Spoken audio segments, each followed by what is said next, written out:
Varicose veins కి సరైన చికిత్స కోసం సంప్రదించండి ఎవిస్ హాస్పిటల్. సో ఫుడ్ ఏం తీసుకుంటారు రోజా గారు? ఫుడ్ బాగా మంచి ఇష్టంగా తింటా, కొంచెం తిన్నా ఇష్టంగా తింటా. సో ఇప్పుడైతే కార్తీక మాసంలో ఉన్నాను, ఫుల్ వెజ్, అందుకే. ఓకే, లేకపోతే నాన్ వెజ్ లేకపోతే ముద్ద Non దిగదు. veg లేకపోతే ఇంట్లో ఎప్పుడు ఉంటుంది నాటుకోడి పులుసు, ఫిష్. ఓకే. సో కానీ మీ అధినాయకుడు మటుకు ఎప్పుడు అదే మెయింటైన్ చేస్తారు. ఏం ఫుడ్ తీసుకుంటారు ఆయన ఆయన? వచ్చి 2 hours జిమ్ చేస్తారు 2 hours gym? Every day. And food కూడా చాలా లిమిటెడ్ గా, అన్ని ఏమంటారు ఆకుకూరలు, ఫ్రూట్స్, వెజిటబుల్స్ అవే ఎక్కువ తింటారు, రైస్ అవి తిన్నారు. అందరూ అంతే, షర్మిల గారు కానీ, భారతి మ్యామ్ కానీ, అమ్మ గాని, అందరూ చాలా లిమిటెడ్. మీ నియోజకవర్గాలకు వచ్చినప్పుడు తెలుస్తుంది అసలు వాళ్ళు ఏం ఫుడ్ మాకు తింటారు. పాదయాత్ర వచ్చినప్పుడు చూసాం ఫుడ్. ఒక ఇంటర్వ్యూలో కూడా చెప్పాను నేను, Okay. అన్న తినేటివి అడిగితే చెప్పాను. ఇడ్లీ దోశ లాంటి తినరు, చాలా తక్కువ. Protein food. చాలా ఏమంటారు హెల్త్ కాన్షియస్ బాగా అందరికి. ఓకే. వాళ్ళందరూ కూడా అలాగే ఉంటారు. సో పాలు కూడా ఏదో 1 లీటర్, 1 లీటర్ పాలు 1 గ్లాస్ అవుతుంది, అంతే. అల్లం వేసి మరగబెట్టి తాగుతారు. మీరు ఫాలో అయ్యారు నెక్స్ట్ అదేమన్నా ఆయన డైట్ ని? ఫాలో అవట్లే మీరు ఇంకా? నేను బాగా తింటాను, ఫుడ్ ఇష్టం. ఫస్ట్ నుంచి కూడా బాగా ఇష్టం. వెంకటేష్ గారు ఇలా చూసేవాళ్ళు, ఇంత పెద్ద క్యారేజ్ వచ్చేది, మీ ఇంటి దగ్గర నుంచి? అందరం కూర్చొని తినేవాళ్ళం. నాతో షూటింగ్ ఉందంటే అందరికి భోజనాలు. అలా ప్రభు గారు, శివాజీ గణేష్ వాళ్ళ అబ్బాయి ఉంటే అందరికి భోజనాలు. అట్లా మేము ఎంజాయ్ చేయడమే కాకుండా ఫుడ్ అందరికి పెడతాం. ఓకే. వెంకటేష్ సార్ వాళ్ళంతా కూడా లిమిటెడ్ ఫుడ్ తింటారా, వాళ్ళు మా క్యారేజ్ చూస్తే ఇట్లా చూస్తారు, హీరోయిన్ ఏంటి ఇంత క్యారేజ్ వచ్చిందని ఫస్ట్ డే. నాకైతే ఆ ఎక్స్ప్రెషన్ ఇప్పటికీ గుర్తుండిపోయింది అసలు. ఓకే. సో ఇంకేంటి రోజా గారు, బ్యాక్ టు ఫార్మా, మళ్ళీ ఇంకా నియోజకవర్గంలో యాక్టివ్ అవ్వటం? ఎస్. సో ఆ రోజు నుంచి అక్కడే ఉన్నాను. కౌంటింగ్ అవ్వగానే నేరుగా కాన్స్టిట్యున్సీకి వచ్చాను. ఒక 7 days ఉన్నాను. ఎన్ని రోజులు అయింది కోలుకోవడానికి? అదే హ్యాట్రిక్ కొడతాను అనుకున్నాను ఈసారి. ఫస్ట్ రౌండ్ లో తెలిసిపోయింది సంథింగ్ రాంగ్, ఏదో జరిగింది. ఎందుకంటే మాకు ఎప్పుడైతే వీళ్ళ కూటమి ప్రభుత్వం ఏర్పడిందో అవుతూనే అవ్వాల్సిన ఎలక్షన్ 2 months వెనక్కి తోసేశారు. ఈ 2 months వెనక్కి వెళ్ళినప్పుడు ఓవరాల్ గవర్నమెంట్ కంట్రోల్లో వాళ్ళకి తీసుకొని మా తిరుపతి డిస్ట్రిక్ట్ 3 ఎస్పీలు మారిపోయారు, 3 కలెక్టర్స్ మార్చారు. అంటే ఒకరిని వేయటము, వాళ్ళకి నచ్చినట్టు చేయకపోతే మళ్ళీ మార్చడం, అట్లా అసలు గందరగోళం అయిపోయింది ఎలక్షన్ అప్పుడే. ఫస్ట్ టైం నా లైఫ్లో, నాది 5th ఎలక్షన్ ఇది, ఫస్ట్ టైము వితౌట్ పోలీసు ఎవడు పడితే వాడు లోపలికి వెళ్ళటం, బయటికి రావటం, లోపలికి వెళ్ళటం, ఏం అర్థం కాల. చాలా ఏదో మామూలుగా సంతలో వెళ్ళి కూరగాయలు కొనుక్కున్నట్టు వెళ్ళి తిరుగుతూ ఉన్నారు.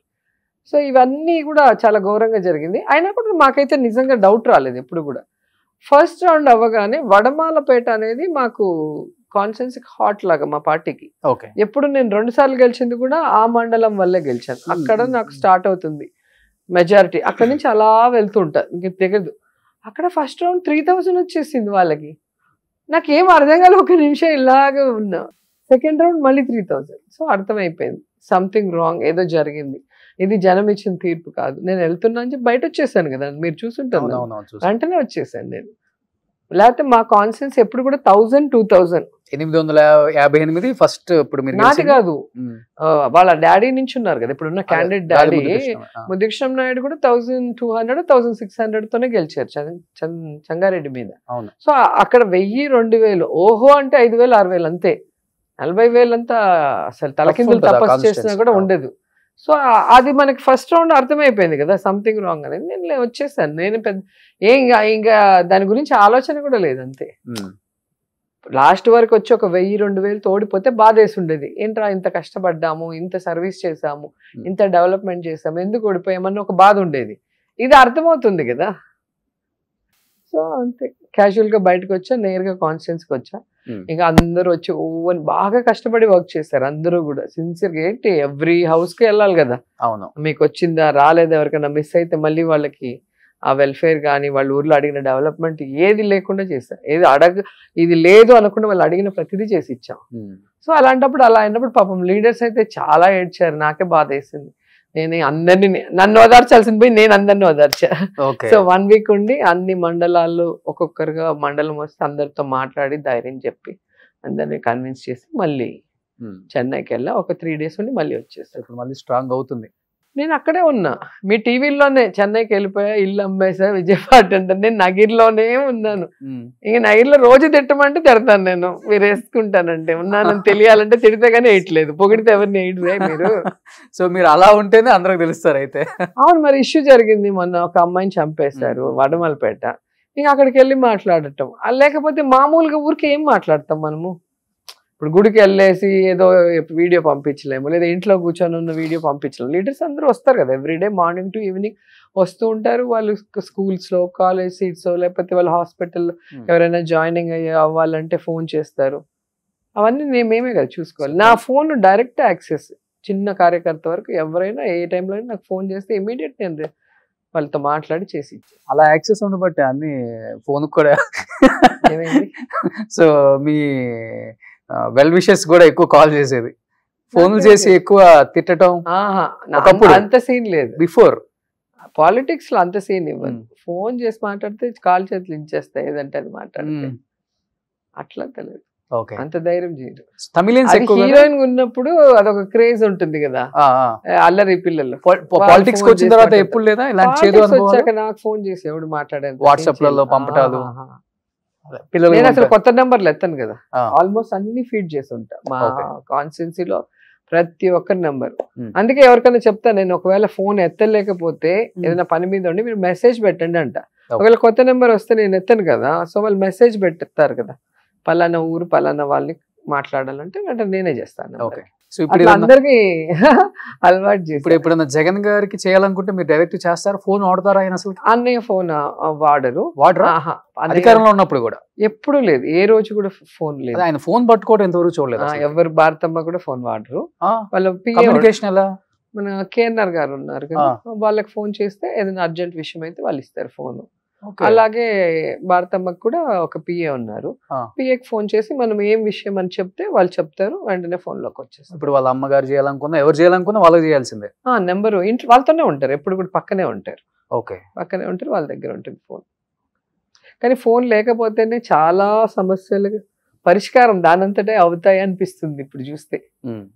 ఫోన్ అందుబాటులో ఉంటే ఎక్స్పెక్టేషన్స్ ఎక్కువ అవుతాయి. ఆ స్థాయిలో ఉన్న వాళ్ళకి పక్కన వాళ్ళు అనుకో కొంచెం ఫిల్టర్ చేస్తారు కదా, ఏది మాట్లాడాలి, ఏది ఆయన చేయాల్సింది మంచి ఉంటుంది, చెడు ఉంటుంది. సో వీళ్ళు ఫిల్టర్ చేసేసి అవసరమైనది మాత్రమే వాళ్ళకి అందుబాటులోకి తీసుకొస్తే అది కరెక్ట్.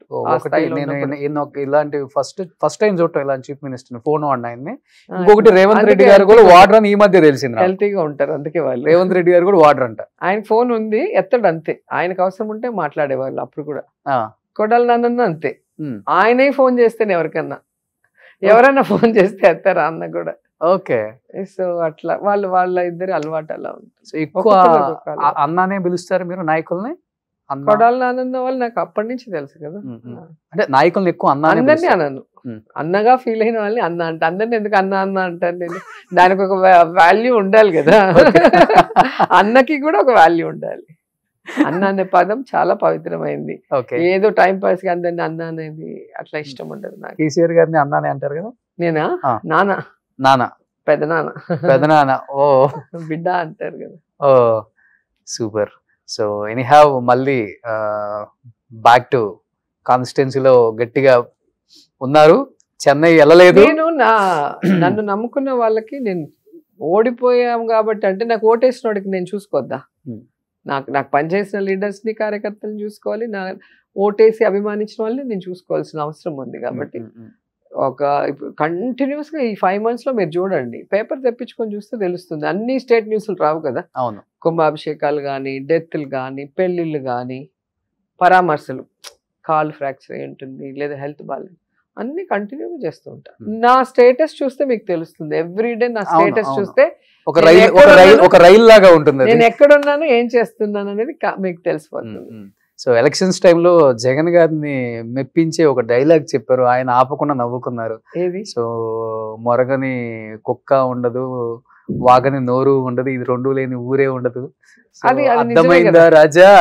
తమిళ్లో కూడా చెప్పారు. ఇప్పుడైనా చెప్పచ్చు. ఏదో ఒకసారి మీ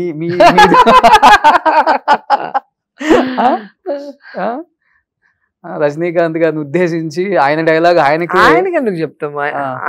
ఆయనకు చెప్పింది కదా, ఆ డైలాగ్ చెప్పాను నేను.